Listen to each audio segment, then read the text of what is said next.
Programme के आखिर में नाज़रीन बात करेंगे, इलेक्शन के लिए पूरा मैदान सज चुका है, लेकिन मुल्क के अंदर और मुल्क से बाहर उसके प्रोसेस पर उंगलियां उठ रही हैं, शफाफियत पर सवालिया निशान उठ रहे हैं। इलेक्शन से पहले ही धांधली के इल्ज़ामात लगाए जा रहे हैं, कौमी और बैनुल अक़वामी जरीदों में आर्टिकल्स लिखे जा रहे हैं। ऐसे इलेक्शन को जमहूरियत के लिए नुकसानदेह करार दिया जा रहा है। इलेक्शन में हिस्सा लेने के ख्वाहिशमंद सैकड़ों उम्मीदवारों के कागजात नामजदगी मुस्तरद कर दिए गए हैं, यानी इंतखाबी मैच से पहले ही उन्हें नॉकआउट करके घर बिठा दिया गया है। और ये सब हो रहा है एक शख्सियत को मुसलसल चौथी बार वज़ीर आज़म बनाने के लिए। मुल्क के हालात ऐसे हैं कि एक जमात के अलावा किसी और का नाम लेना तक जुर्म बन चुका है। अपोजिशन का सबसे पॉपुलर और बड़ा लीडर इस वक्त पाबंद सलासल है, उसकी पार्टी के खिलाफ क्रैकडाउन है, क़यादत से लेकर एक आम कारकुन तक सब जेल में है। हालात यहाँ तक पहुँच चुके हैं कि अब ख़वातीन को भी नहीं छोड़ा जा रहा है। अपोजिशन के मुताबिक उनकी 100 से ज़ायद ख़वातीन को गिरफ्तार किया गया है, जबकि 25,000 से ज़ायद कारकुनान और हामी मुख्तलिफ जेलों में हैं। उन्हें सिर्फ इसलिए गिरफ्तार किया गया है कि वो उनका साथ देते थे, हुकूमत के ख़िलाफ़ बात करते थे। इस सूरत हाल में अपोजिशन की जो क़यादत बची है, या तो वो मुल्क के अंदर रुपोशी की ज़िंदगी गुजार रही है या फिर मुल्क से बाहर जाकर पार्टी को संभाला दिए हुए हैं। हुकूमती कार्रवाइयों के ख़िलाफ़ आलमी इदारे, यूरोपीय ममालिक और इंसानी हकूक़ की तंजीमें भी मुसलसल आवाज़ उठा रही हैं। इंसानी हकूक़ की तंजीमों का कहना है कि हुकूमत इलेक्शन से पहले क्रैकडाउन के ज़रिए अपोजिशन को खौफज़दा करना चाहती है। ह्यूमन राइट्स वॉच ने तो अपोजिशन कायदीन और कारकुनान की गिरफ्तारियों को पुरतशद्दुद आमिराना क्रैकडाउन करार दिया है। हुकूमत इन तमाम कार्रवाइयों से इनकारी है। अपोजिशन की सबसे बड़ी जमात, जिससे लोगों को उम्मीद थी कि वो मैदान में मुकाबला करेगी, अब इलेक्शन का बॉयकॉट कर रही है। अपोजिशन रहनुमाओं का कहना है कि ऐसा इलेक्शन क्यों लड़ें जिसका नतीजा पहले से ही तयशुदा हो।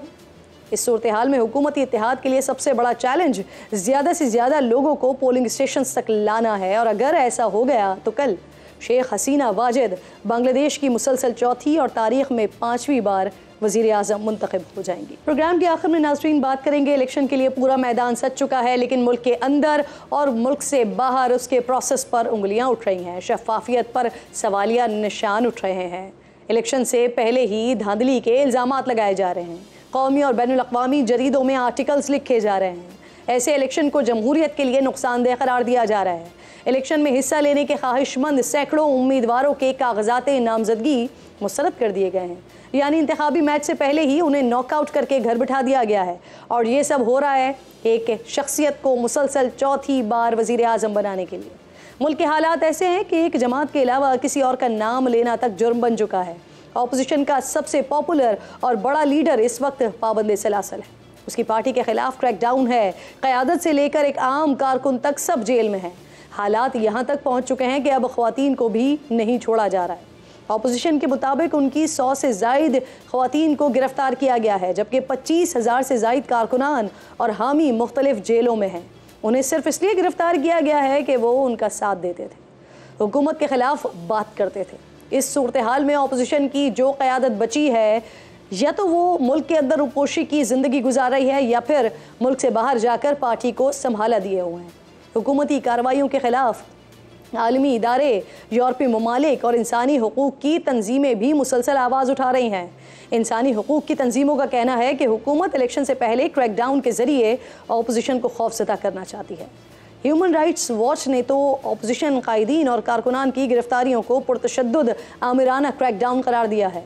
हुकूमत इन तमाम कार्रवाइयों से इनकारी है। अपोजिशन की सबसे बड़ी जमात, जिससे लोगों को उम्मीद थी कि वो मैदान में मुकाबला करेगी, अब इलेक्शन का बॉयकॉट कर रही है।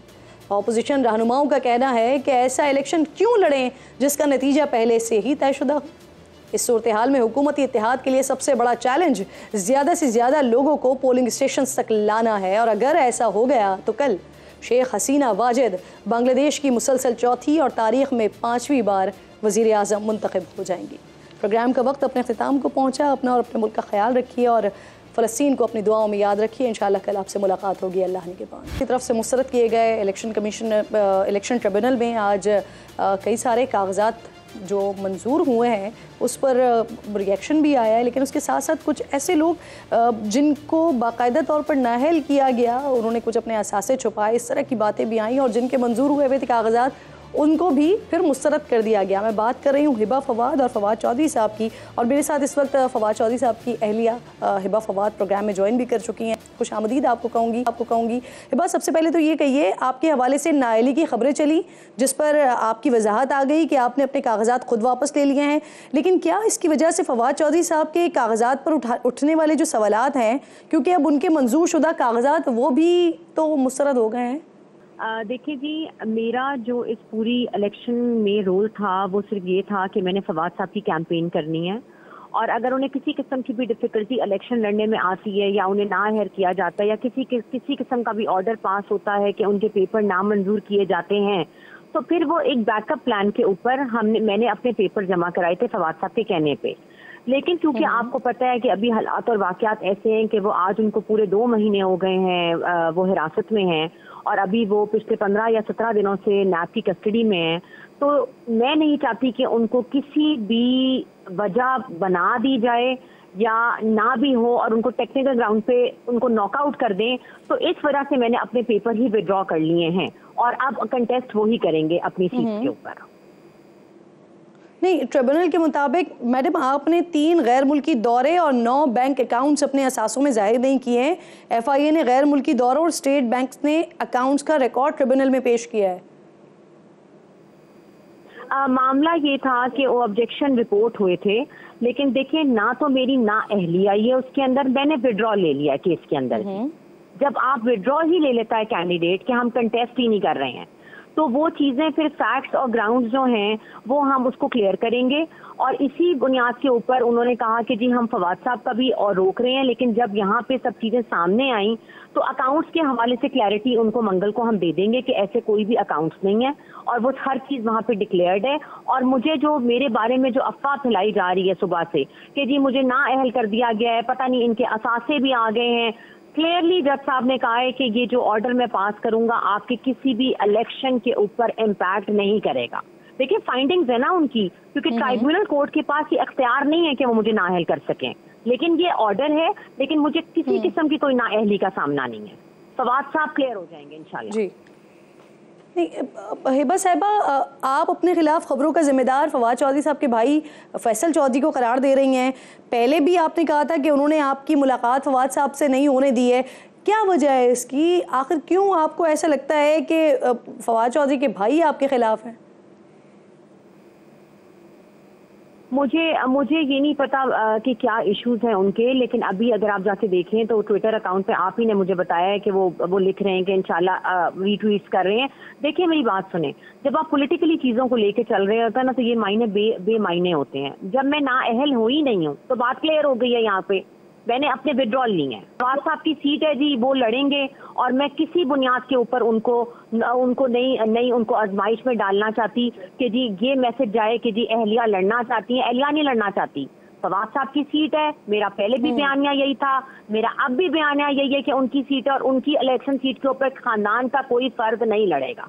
मैंने ये स्टेटमेंट 1 महीने से दी हुई है, और आज अहलिया की हैसियत से मैंने अपना हक अदा किया है और मैंने अपने पेपर विड्रॉ किए हैं एक बड़े दिल के साथ।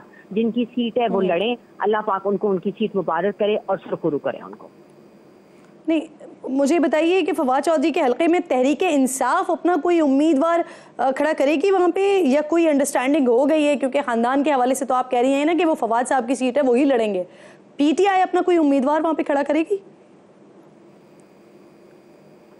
देखें मेरी बात सुने, सबसे पहली बात ये कि अभी मैं और मेरे बच्चे एक बहुत मुश्किल वक्त से गुजर रहे हैं।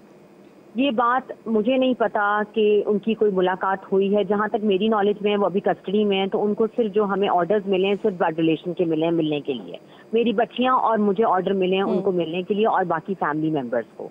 मेरी इस हवाले से जी पॉलिटिकली स्टांस के ऊपर उनसे कोई बात नहीं होती, क्योंकि ऑलरेडी हम बहुत ज़्यादा परेशान हैं। एक ये हम पे आजमाइश का वक्त आया हुआ है। आप लोगों से भी मैं दुआ करूंगी कि हमारी मुश्किलात में के लिए दुआ करें कि अल्लाह पाक उसमें आसानियां पैदा करे और फवाद साहब को जल्द अपनी बेटियों और हमारे पास लाया जाए।